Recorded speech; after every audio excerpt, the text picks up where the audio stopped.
Since the inception, the birth of Pakistan, Pakistan's proxy war against India began.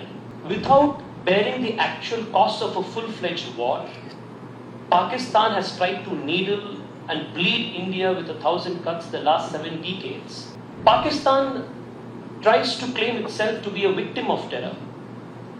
But in reality, to borrow the words of the leader of the delegation, it is an architect, sponsor, and benefactor of terrorism.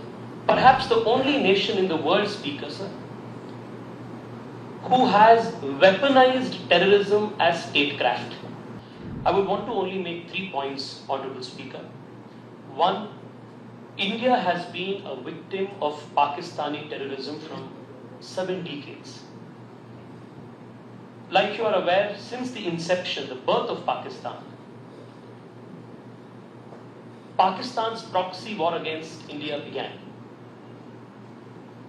And this has gone on unabated.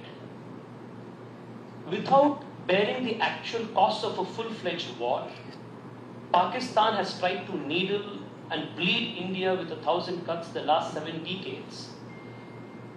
While we have focused our energies towards uplifting the millions of our people towards a better standard of living and contribute our best to the global welfare,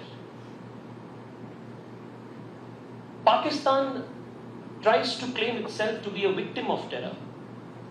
But in reality, to borrow the words of the leader of the delegation, it is an architect, sponsor, and benefactor of terrorism. And perhaps the only nation in the world, Speaker, sir, who has weaponized terrorism as statecraft. I want you, and through you, the people of Guyana and the Parliament of Guyana to take cognizance of this very unfortunate fact. The second point, Speaker, sir, is with respect to how this terrorism that emanates from Pakistan is not just a concern for India or for the immediate geography that we come from, but is also a global threat. Most terrorist attacks in recent times, whether it was the London bombings, the Easter bombings in Sri Lanka, the Paris attacks, or the 9/11, all investigations have in some way or the other established a direct or an indirect link with Pakistan. More than 52 UN designated terrorist organizations and terrorists find safe harbor and safe haven in Pakistan. And Speaker, sir, needless to say, in this interconnected, globalized world, one nation's problem, especially in matters like terrorism, is a collective problem for all. When there was attack on 26/11 in Mumbai, from where our honorable colleague Milind Diora comes from, there were many people across nationalities who were affected. There were Americans, there were people from Africa, there were people from so many other continents who were affected. In the same way, this time when India took action to eliminate the terrorist infrastructure in Pakistan, we also achieved the important task of neutralizing the attackers who killed Daniel Pearl.